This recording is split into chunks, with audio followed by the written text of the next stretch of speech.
Hi everyone, hope you're all keeping well. The reading I'm going to share with you today is on the royals. So I'm going to say before I start that this is for entertainment purposes only, my thoughts and opinions, it's not fact. Now, before I get into any of this, we already know that,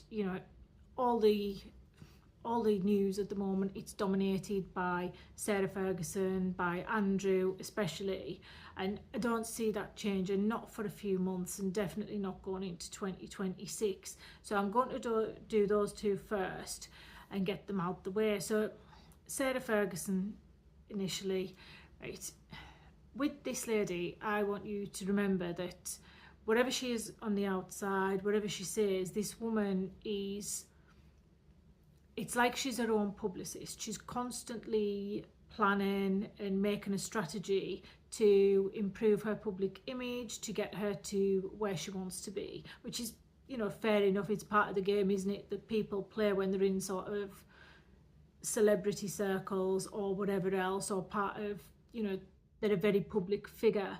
But with Sarah Ferguson, she's obviously quite alone at the moment. She's taken time out, she's taken a step back.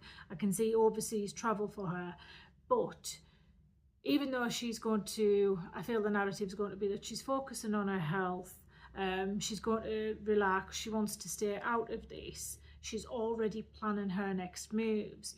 And I have two moves in particular around Sarah Ferguson. So the first one is a male that's connected to her, and he's doing all the strategy now at this point in time, and it's how to rebuild her image, and how to get her back out there, how to rebuild her public face and persona. And the first thing I have is that there's some sort of interview coming up for Sarah. It's if it's televised, what I'm getting is that she's in control of the questions. It's like, it's an interview, but it's not a free interview, if that makes sense. Everything that's done, Sarah Ferguson and her publicist control. So it's one of those ones that'll be difficult to get, and there'll be a deal made that only certain questions will be asked and only certain things will be aired. So that's the first thing about that. One of the things that I'm going to say about this as well is that when she goes into it, the card that she's going to come out with is the young naivety card. I don't believe she's going to target Andrew. I feel as though it's all the other powerful men, as she's going to call them, around her. But she's going to say that she's done some silly things for love. She's going to say that she was quite naive. She didn't realise what was going on. I do believe substances are going to be mentioned at some point through this interview too. And I also get this feeling that she's going to tell people that she was heavily guarded, that, there was people around her, and it's almost like some sort of possessiveness. She couldn't say things, she couldn't do things because there was always people watching, and she felt like she was in danger if she did. She's speaking up now because possibly Epstein isn't here anymore, but it's all kinds of, it's the narrative that you would expect from her, but it's a very staged interview. So it's not, she's not really held to account to anything. This is all on her say so. The second thing I have around her is a female, and this could be again some other interview or something going on, and this is to do with her health. It's like not a documentary, but someone getting her story out there about her struggles with breast cancer.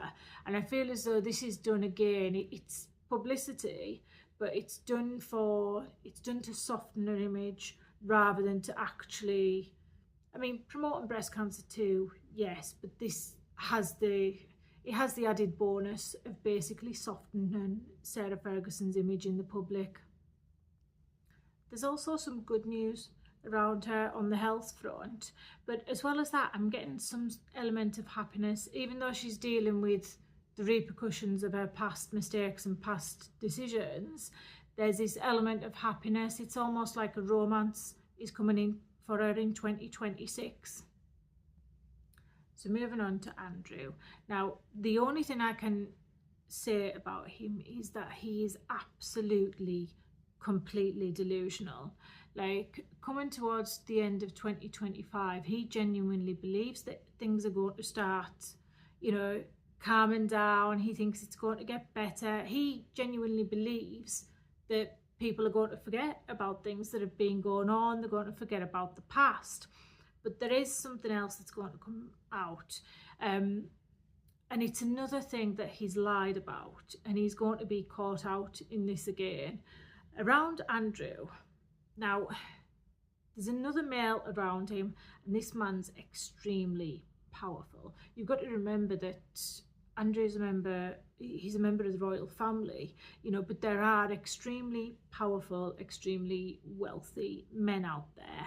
And there's one of them around Andrew.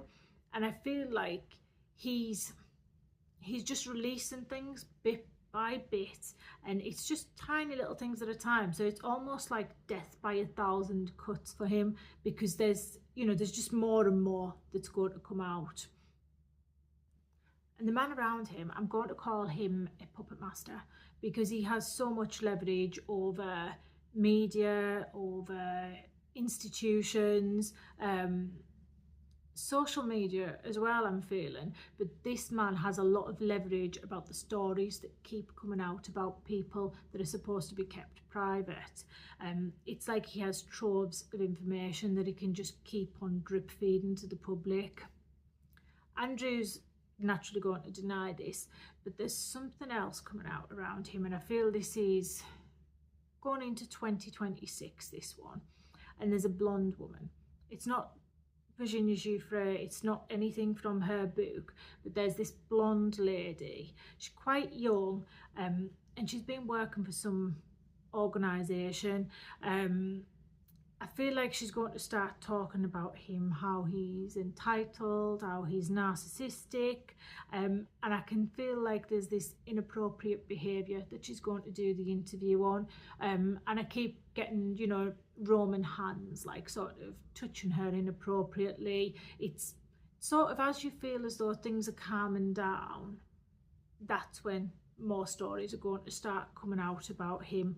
I feel as well like there's a music connection to this. I don't know whether there was a music festival going on, but there's definitely some sort of music connection around this young woman.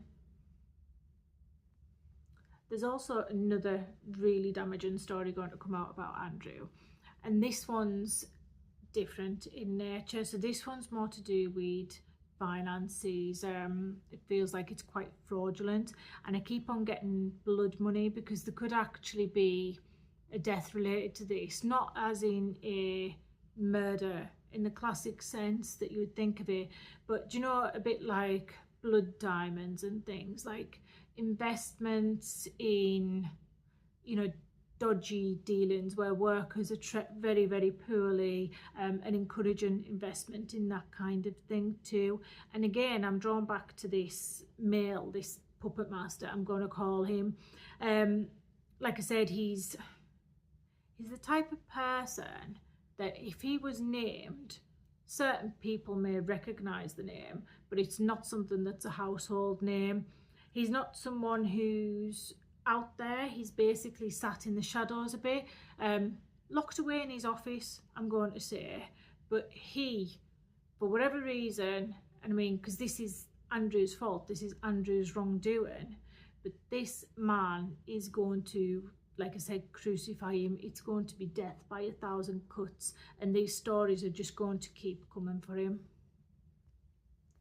With Charles and Camilla, I feel like there's some sad news coming around them. I feel like there's one female, health issues no one really knows about, but it's going to be quite unexpected purely because no one's mentioned it. But there's a time of sadness for them around a female, and there's also a time of sadness for them around a male. And I can see this male in some sort of uniform. Do you know, he's got the medals and things on it. It could be a wider member of the royal family, but again, I feel like there's a lot of sadness coming.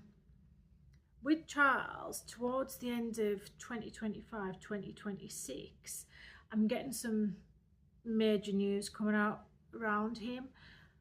I don't feel his health is quite as it seems. What I keep getting is that there's an illness that's spreading. You know, it's not getting better the way that it should be, and I keep getting this new treatment around him. So it's like a new course of therapy, possibly, or a different type of treatment.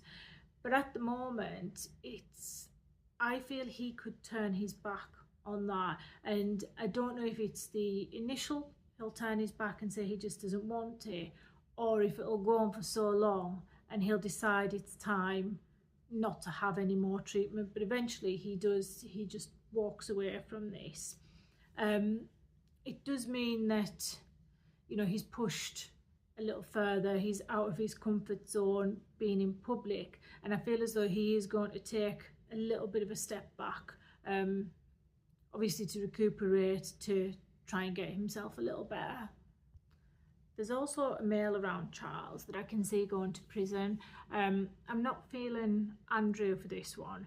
So it's a man, he's heavily involved. I feel like there's some sort of science or medical profession. He could be a doctor of some sort.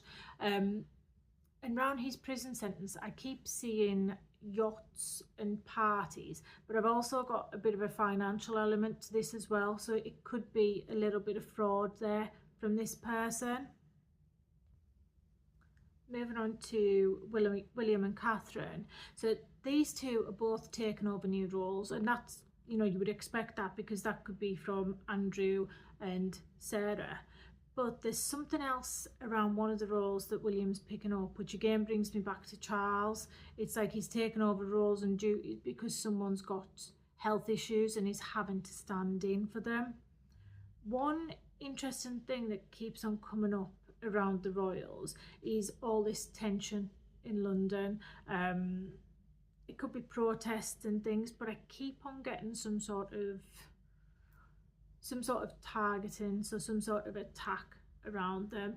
Now, I keep feeling like there's a vehicle involved in this. I don't feel as though any member of the family is hurt. I'm not sure if anyone is hurt in this one, but I keep seeing a vehicle and some sort of targeted attack, and it could be close to a royal residence, which is why I'm picking up this royal connection around it.